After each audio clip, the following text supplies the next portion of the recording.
Queria até entender, porque essa entrega voluntária desses extratos, ela ocorre em meio a uma pressão de parte da sociedade para a prisão de Jair Bolsonaro. E isso é assunto em todos os cantos. Quando ele será preso?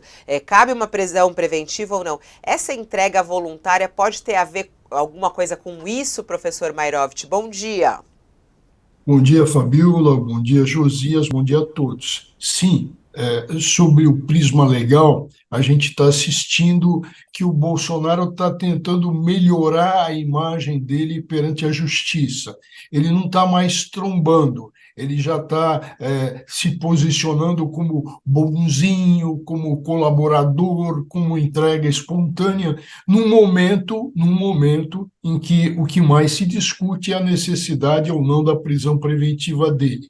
Então, ele está querendo melhorar a sua imagem perante a justiça, e com isso, como você bem lembrou, Fabiola, ele está querendo também não deixar nenhum motivo, nenhuma razão para que seja decretado ou imposta a prisão preventiva dele.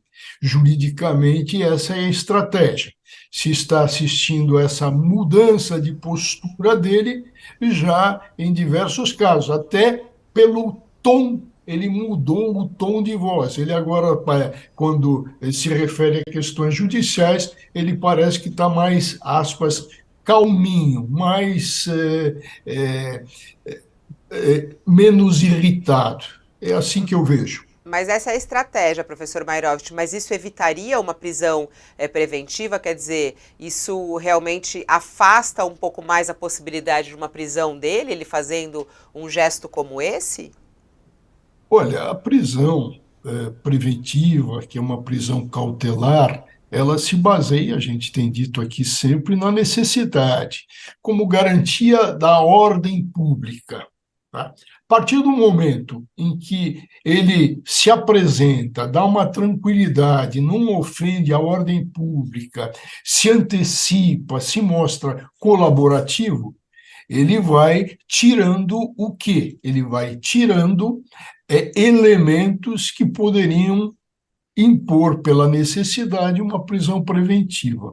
Então, se ele ameaçar testemunhas, começar a arrumar as malas para fugir, com isso ele vai criando motivos para a prisão. A partir do momento que ele, vamos supor, se antecipa e espontaneamente entrega os seus passaportes, se antecipa a uma ação de execução de decisão e entrega os extratos, ele vai melhorando a imagem e mostrando que ele não cria motivos para a intranquilidade pública.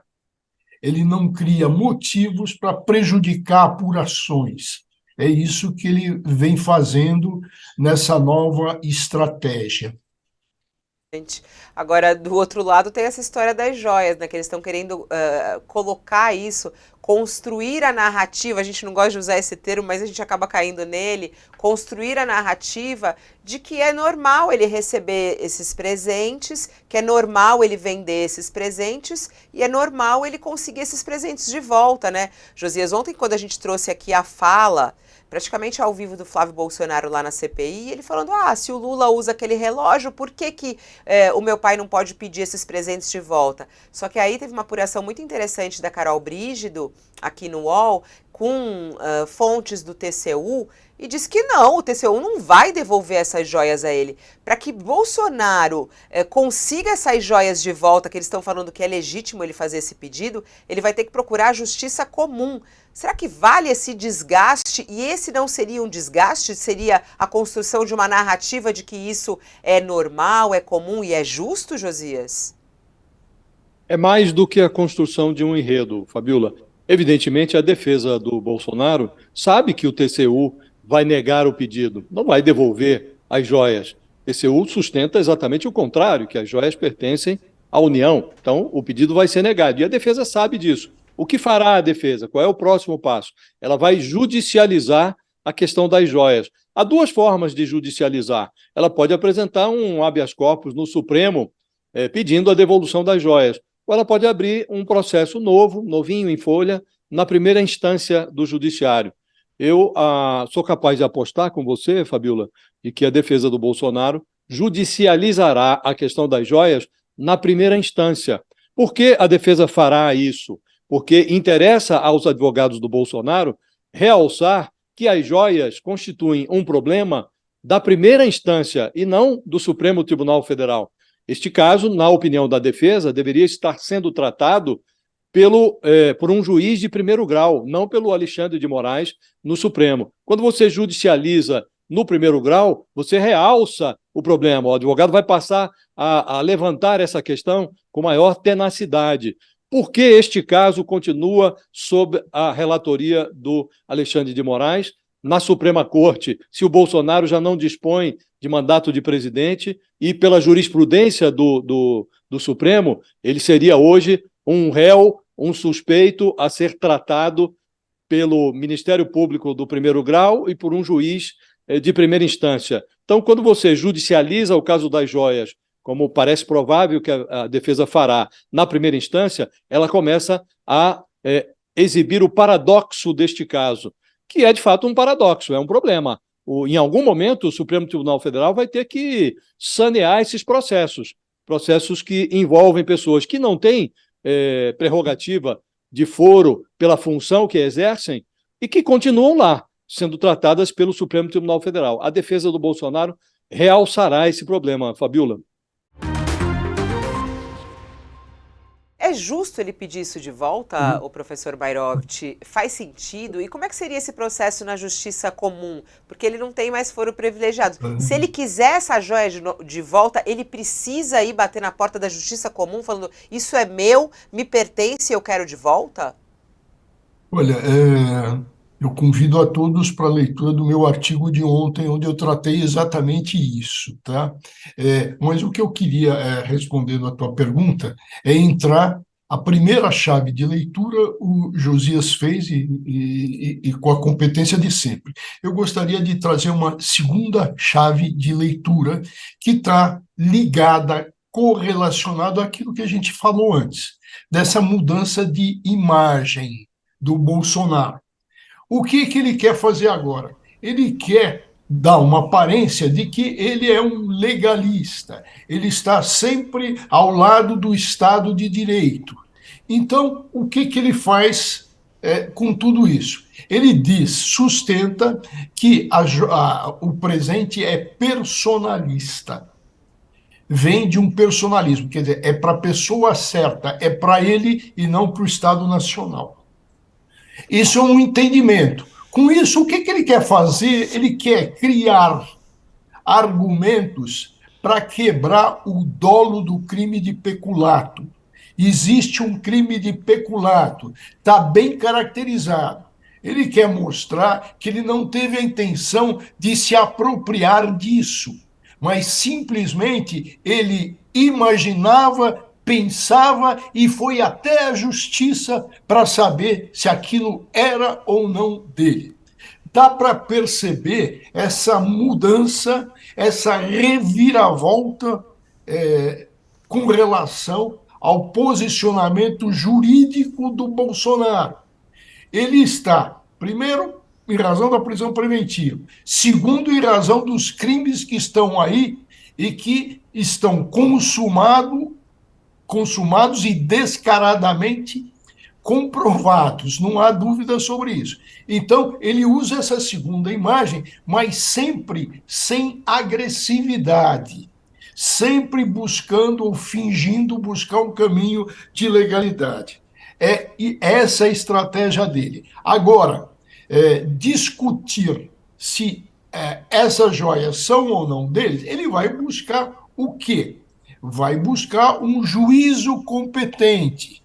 O juízo competente, na visão dele, e não somente dele, é um juiz de primeiro grau, quer com relação ao inquérito criminal, quer com relação à liberação dessas joias. É isso que ele está tentando. Ele está, na realidade, como ocorreu o caso de lavagem de dinheiro, ele está também querendo lavar a imagem dele, mudar a imagem, passar uma toalha e muita água para lavar, e descaracterizando crimes. Muito boa, tá querendo lavar a imagem dele, não só dinheiro. Tá aqui a coluna do Walter Mairovich, convite feito, convite aceito. Já li aqui, ó. Bolsonaro quer de volta as joias dos brasileiros, seu bolso em primeiro lugar. Muito interessante, professor Mairovich, até se eu colocar aí, que é uma estratégia da defesa, né? Porque, e aí vai juntando o quebra-cabeça. Tanto a devolução aí dos extratos, até mesmo esse pedido e esse desejo da devolução das joias, que é colocar como algo, é normalizar essa situação que não é nem um pouco normal. Queria falar sobre esse caso aqui de São Paulo. Os alunos da rede estadual de ensino de São Paulo que faltarem às aulas por 15 dias seguidos, sem justificativa, poderão ser expulsos. Essa é mais uma medida anunciada aí pelo governo de São Paulo e que está gerando muita discussão numa rede que é enorme da educação pública aqui em São Paulo. A resolução da Secretaria de Educação orienta os diretores a classificarem as faltas consecutivas como não comparecimento e, com isso, a inscrição do aluno ela é cancelada automaticamente, ou seja, o aluno será expulso da escola. A gente convidou aqui a educadora Priscila Cruz, ela está conosco aqui para falar sobre esse assunto, ela é presidente do Todos pela Educação e queria muito uma análise dela se essa é uma medida correta, se isso vai ajudar a educação em São Paulo. Olá, Priscila, bom dia, seja bem-vinda aqui ao nosso programa. Bom dia, Fabiola. Super bom estar aqui com vocês. Olha, Fabiola, quando eu vi essa resolução, olha, eu realmente não podia acreditar. Por quê? A gente precisa fazer uma gestão educacional que seja do acolhimento, da inclusão, da busca ativa, de ir atrás desses alunos que têm dificuldade de frequentar a escola. E aí a lógica dessa resolução, ela é a da punição. E um pouco assim, o pressuposto o aluno falta porque ele não quer ir para a escola, porque ele está vagabundo, é uma atitude de vagabundo, né? Ele está ali não exercendo o seu direito à educação porque ele quer, né? Então, esse é um pressuposto desse tipo de resolução. Então, aqui a gente tem que sempre lembrar que política educacional é para educar, né? O fracasso é quando a gente expulsa o aluno da rede. Esse é o maior fracasso que a gente pode ter numa gestão educacional, né? Toda a política, ela sempre visa o ingresso, a permanência, o aprendizado e a conclusão na idade certa. Esse é o fluxo que a boa política educacional deve buscar. Uma resolução como essa, que já parte desse pressuposto que o aluno, depois de 15 dias, ele é expulso, tendo contra o objetivo da política educacional. Então, esse é um ponto. O outro ponto é a questão legal, né? Essa é uma resolução que vai contra uma série de legislações, inclusive a Constituição Federal, 208, mas também outras legislações que são relativas à educação. Então, prevê uma interrupção do direito à educação por meio de um ato administrativo da Secretaria de Educação. Isso certamente será questionado pelo Ministério Público, dificilmente isso prospera. E é curioso que esse anúncio que é feito, ele vem depois de uma atrapalhada da secretaria em relação aos livros didáticos, né? Em relação ao material dos estudantes, da questão que eles falaram que eles não queriam livros didáticos do MEC, depois voltaram atrás, mas também foi uma decisão da Justiça. A gente não tem nenhum ano de administração de Tarcísio aqui em São Paulo, mas na área da educação eles vêm colecionando aí algo muito negativo para a educação de São Paulo, né, Priscila? Sem dúvida, Fabiola. Qual que é o receio, né? Que todos nós, porque eu acho que todo mundo tem que trabalhar, torcer para que a educação de São Paulo, de todos os estados, de todos os municípios dê certo. O que a gente tem aqui em São Paulo? Algo que começa a ficar muito parecido com a gestão Bolsonaro na educação. Uma série de confusões, aí a gente teve, né, entradas e saídas de ministros, a gente periga de ter também algo parecido aqui em São Paulo, por conta dessas reações todas. importante dizer, Fabiola, que a gestão educacional, ela tem como principal pressuposto cuidar das pessoas, inclusive aquelas que implementam a política pública educacional, que são os professores, os gestores, as equipes escolares, a equipe da secretaria. Então, esse tipo de gestão que tem uma visão da punição, ou uma visão da vigilância, né, que esse caso dos livros didáticos tem isso como pano de fundo, né, que olha, a secretaria, ela consegue enxergar, entre aspas, né, tudo que está acontecendo nas salas de aula por meio do sistema informatizado da secretaria. Para que isso aconteça, os livros físicos, eles são um obstáculo, então o livro digital, o PowerPoint, né, enfim, entrar no sistema da secretaria facilita essa possibilidade da Secretaria de Educação enxergar o que cada professor está fazendo. Então, não me surpreende que essa gestão esteja agora lançando mão desse novo absurdo, que é o da expulsão de alunos depois de 15 dias de falta, que faz parte de um mesmo sistema, uma mesma forma de pensar. A gente quer abrir a porta da escola para as crianças, para os jovens, né, Priscila? Jamais expulsar eles da escola. A escola é um lugar de acolhimento, principalmente diante de tanta violência, de tanta questão aí que os jovens estão enfrentando. Então, é bem triste a gente ver uma regra como essa, que quer expulsar o jovem. É importante entender por que esse jovem não está indo para a escola, muito antes de você expulsar esse jovem da escola. É realmente muito triste para quem mora em São Paulo ver um caminho como esse da educação paulista. Muito obrigada por estar aqui, sempre bom ter você no programa para a gente abrir um espaço e refletir, pensar e lutar por uma educação melhor para todos. Um beijo, Priscila. Beijo, Fabiola, é muita luta mesmo, mas estejamos juntos. Até mais, até a próxima. Sempre juntos pela educação. Vamos que vamos, Josias e Walter Mairovich. É triste, abri aí o espaço para falar com a Priscila, mas ela foi ali no ponto dessa história que é realmente grave, triste, lamentável, né? O Josias estava até fazendo cara ali, ficou indignado, né, Josias? Muito triste, né, Fabíola? Uma das tarefas primordiais dos governos no ensino público é atrair alunos e evitar a evasão escolar.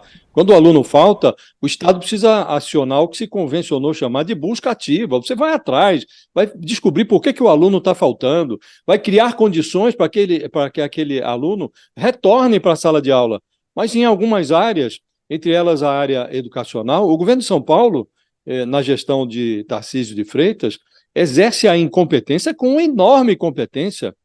Nessa resolução que expulsa da escola pública aluno que falta por 15 dias, a incompetência da gestão do Tarcísio de Freitas é exercida com um refinamento, com cuidado, com um extremo acabamento. O problema é o custo social disso, desse tipo de providência. O grande erro da humanidade, Fabíola, é a incompetência governamental não doer. A sorte é que o Brasil ainda é um país lógico, assim como aconteceu no caso dos livros didáticos. Também neste caso, é só iniciar a contagem regressiva. O governo de São Paulo será compelido a recuar, Fabíola. Essa providência não tem o menor sentido. Trata-se de um desserviço e o Tarcísio de Freitas, já falamos aqui, ele deveria ter vergonha do que está acontecendo na área educacional em São Paulo. E ele deveria considerar a sério a hipótese de demitir o secretário de Educação. Já passou da hora, Fabíola. E importante uma coisa, Josias, do envolvimento da sociedade, da pressão da opinião pública e de todo mundo em relação a isso. No episódio passado, em relação ao material didático, eles até falaram, eles não voltaram atrás por causa só disso, mas isso pesou também, né, porque foi uma decisão da própria justiça, mas as pessoas se envolverem, porque é preciso ficar indignado, a gente não pode deixar essas coisas passarem sem ficar indignado, sem reclamar publicamente, né, isso é a democracia e é preciso ter esse movimento. Qual?